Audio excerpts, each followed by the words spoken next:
আমরা অনেক ধরনের প্রতিবেদন দেখে মুরগি, হাঁস, মুরগি এগুলা পালন করার একটা সিদ্ধান্ত নিই।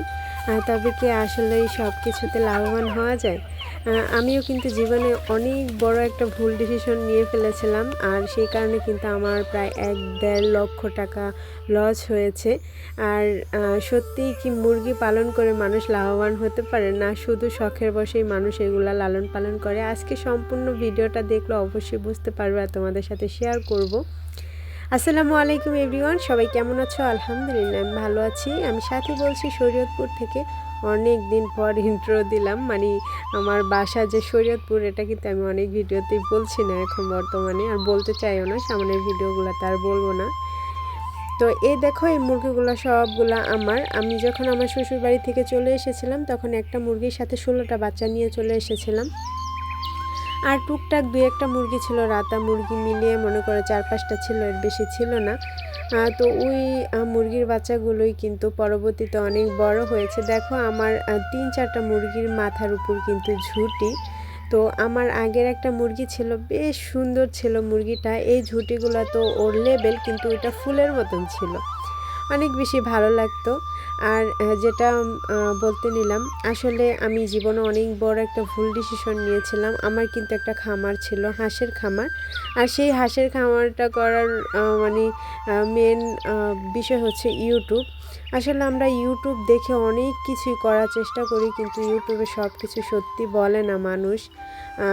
সেটার মানে আমি হচ্ছি ওটার একটা কি বলবো, কি পরিমাণ যে একটা লসের মুখে পড়েছিলাম আর কি কষ্টই না করেছি, সেটা আমার আমার জায়গা থেকে আমি প্রত্যেকটা মানুষকে বলবো। আমি জানি না, আমার ভিউজ তো খুবই কম, কয়জনের কাছে আমার ভিডিওটা যাবে জানি না।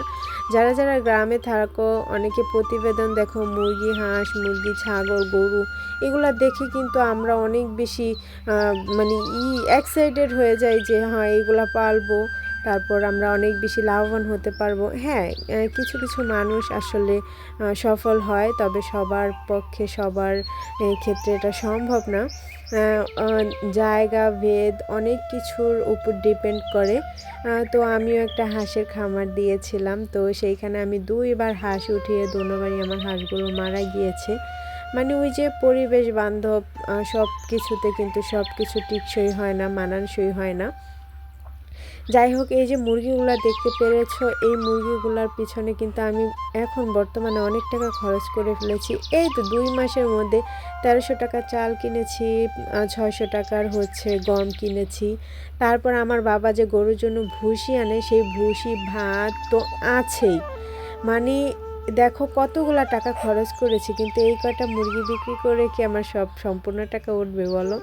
তবে এই যে এটা পালি শখের বশে, কিন্তু অনেক মুরগি যারা দেখায় প্রতিবেদন, বিশ্বাস করো এগুলা শুধুমাত্র ইউটিউবে ভিউজ বাড়ানোর জন্য, এছাড়া আর আমি কোনো মানে ভালো কিছু দেখি না। যাই হোক, এই তো আমাদের গ্রামের পরিবেশটা তোমাদের সাথে একটু শেয়ার করি, যাদের যাদের ভালো লাগে অবশ্যই কমেন্টে জানাবা। আমার বাবার খেতে চলে এসেছি। ওই যে দেখতে পাচ্ছ কড়ই গাছ, গাছ বরাবর, এগুলা কিন্তু সবই আমার বাবার। তারপরে এর নামা পর্যন্ত আছে, মানে এইখানে প্রায় 10 ঘন্টা জমিন আছে, একদম ধান ক্ষেত সহ। তো আলহামদুলিল্লাহ। তো এইখানে আমার মা ওই যে কুমড়া গাছ লাগিয়েছে, পেঁপে গাছ লাগিয়েছে, তারপর আরও অনেক ধরনের গাছ আছে। শসা গাছ লাগিয়েছে, ওইদিকে আবার এই যে লাউ গাছ, সরিষা গাছ এগুলা লাগিয়েছিল। সরিষা গাছগুলো খাওয়ার জন্য, শাক খাওয়ার জন্য, কিন্তু পরবর্তীতে অল্প কাটা রেখে দিয়েছিল, ওইগুলোরই ফুল ফুটেছে। তো আমার ইহানকে নিয়ে এসেছি কয়েকটা ছিঁড়বো, ওই যে মধুকোষ। তো অনেকগুলো মধুকোষ কিন্তু পেয়েছি, সেগুলো তোমাদের সাথে শেয়ার করব। তো আমার ইখান কি করছে, এই তো বালতি নিয়ে এসেছিল মা একটু গাছে পানি দেওয়ার জন্য, কিন্তু ও এটা নিয়ে মানে পেঁপে পারবে। তো এই তো দেখতে পাচ্ছ, এটা হচ্ছে শরীফা গাছ, যেটাকে আমরা বাংলা ভাষায় আতা বা চিলন বলে থাকি। তো আরও অনেক ধরনের গাছ আছে এখানে, যেমন ধরো এই যে কাঁঠাল গাছ আছে, এবছর কিছু মুচ্ছি ছাড়ছে 2 বছরের মাথায় আর কি। আর এইখান থেকে না বেশি একটা ফল ফলাদি নিয়ে খেতে পারি না, মানে চোরে নিয়ে যায়। যাই হোক, তারপরও মা বলে যে চোরে আর কয়টা খাবে, আমাদের কিসমতেরটা তো আমাদেরই থাকবে, যা খেয়ে যা থাকে, কিন্তু কিছু না লাগালে কিভাবে হবে। আর এইদিকে দেখো আমার ছেলে পড়ে ব্যথা পেয়েছে, ও কান্নাকাটি শুরু করে দিয়েছে। এখানে আসলে ওর হুঁশ থাকে না, কি করবে। তো যদিও অনেক অসুস্থ ছিল, তো এখন তো শরীরটা একটু ভালো হয়েছে, তবে ওই যে দুর্বলতাটা কাটেনি, মানে একটু হাঁটাচলা করলেই পড়ে যায়। আর এই দেখো, এটা কিন্তু ডায়মন্ড ব্রিকওয়ে মানে বলে থাকি আমরা, এটা বাংলা ভাষায় আর কি, জানি না এটাকে তোমরা কি বলো, তবে এটা কিন্তু আমাদের দেশে খায় পাকা হলে। আর এই দেখো অদিনে হয়েছে মধুকোষ, দুন্দুল বলে থাকে অনেকে, দুন্দুল, আর আমরা বলে থাকি এটাকে মধুকোষ। বিশেষ করে আমি বলি ধুন্দুল শব্দটা আমার একদমই পছন্দ না, এই জন্য আমরা এটাকে মধুকোষ বলি। ওটাকে আমার অনেক বেশি মানে একটু বিদঘুটে লাগে নামটা। যাই হোক, প্রচুর পরিমাণে হয়েছে, সেটা তোমরা একটু পরেই দেখতে পারবে। সম্পূর্ণ ভিডিওটা, ছিঁড়ার ভিডিওটা তোমাদের সাথে শেয়ার করলাম না, তবে আমি ছিঁড়ে ছিঁড়ে আমার ছেলেকে দিচ্ছিলাম, ও বালতিতে রেখে দিচ্ছিল। এই তো দেখো কি সুন্দর তাজা, মাশাল্লাহ। আর তোমাদের সম্পূর্ণটা আমি একটু দেখালাম চারিদিকে ঘুরিয়ে।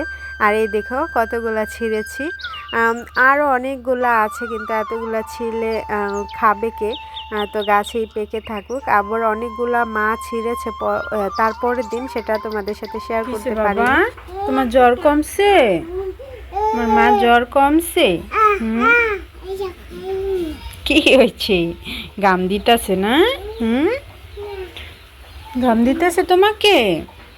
ওষুধ খাইয়ে দিয়েছি, এখন গাম দিতেছে, শরীরে জ্বরটা সারছে আর কি। সবাই আমার ছেলেটার জন্য দোয়া করবেন, ও যেন তাড়াতাড়ি সুস্থ হয়ে যায়। ওষুধ খাওয়ানোর পর দেখা যায় যে ও কিছুক্ষণ ভালো থাকে, মানে 1 ঘন্টা 1.5 ভালো থাকে, তারপর আবার জ্বর আসে। এই হয়েছে অবস্থা, কি করব বুঝতে পারতেছি না। ডাক্তার দেখাইছি, পরীক্ষা করাইছি, মানে পরীক্ষা করে ওষুধ আনা হয়েছে, ডাক্তার দেখানো হয়েছে।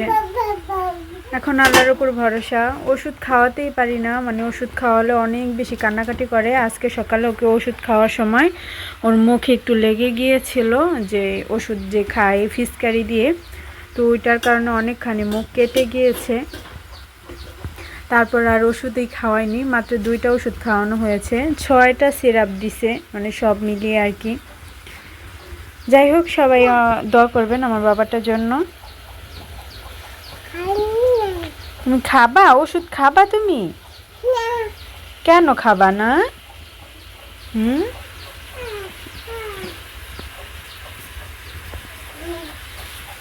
আর এদিকে আমি রান্না বসিয়ে দিয়েছি, এই তো।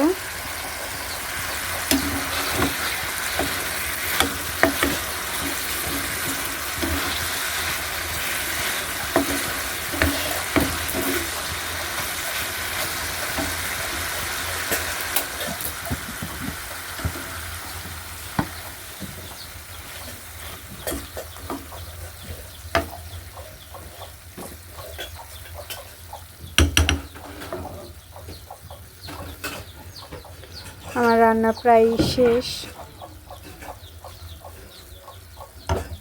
এদিকে মা এই যে ইহানের জন্য দিয়ে গিয়েছে, এই চাল আসলে এগুলা দিয়ে, আর এই যে দিয়ে মানে ওকে ভর্তা করে দিব, যেহেতু ওর জ্বরের সাথে পাতলা পায়খানা হয়েছে। তো দেখা যাবে এটা খাওয়ালে হইবে কি, মানে এই তো আমি অফ ক্যামেরায় আর কি খুলে নিলাম। আর এগুলো মা দিয়ে গিয়েছে, এগুলো আমি বাবুকে ব্লেন্ডার করে তারপর বড়া বানিয়ে দিব। আর এই থানকুনি পাতাটা মানে অনেক উপকার, তো ও তো আর ভর্তা খেতে পারবে না, তো ওই জন্য আর কি বড়ার মতো করে দিব, যাতে ও খায়। আমার এর মাঝখানে একটু সমস্যা হয়েছিল, তারপর আমি বানিয়েছিলাম, তখন দেখেছি ও খেয়েছে, তো এখন এগুলো আর কি বানাবো। চলুন দেখতে থাকুন ভিডিওটা।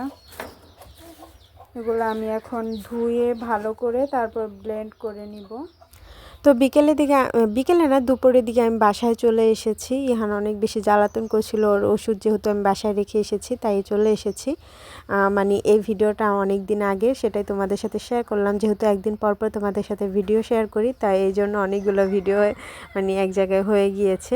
যাই হোক, ওইটাই তোমাদের সাথে একটু একটু করে শেয়ার করছি, আশা করছি ভালো লাগবে। আর যেই ব্যাপারটা আমি তোমাদের সাথে প্রথম দিক দিয়ে শেয়ার করলাম, আশা করছি সবাই বুঝতে পারবে। আমার সাথে যেটা হয়েছে আমি তোমাদের সাথে সেটাই শেয়ার করলাম। আর আজকের ভিডিওটা অনেক বেশি বড় হয়ে গেছে। আর বড় ভিডিও আমার আপুরা বা আমার নিজের ক্ষেত্রে দেখতে বেশি একটা ভালো লাগে না, কারণ অনেক মানুষের ভিডিও দেখতে হয়। আর তো এখানে বিদায় নিচ্ছি, সবাই ভালো থাকবা, সুস্থ থাকবা। আল্লাহ হাফেজ, আসসালামু আলাইকুম।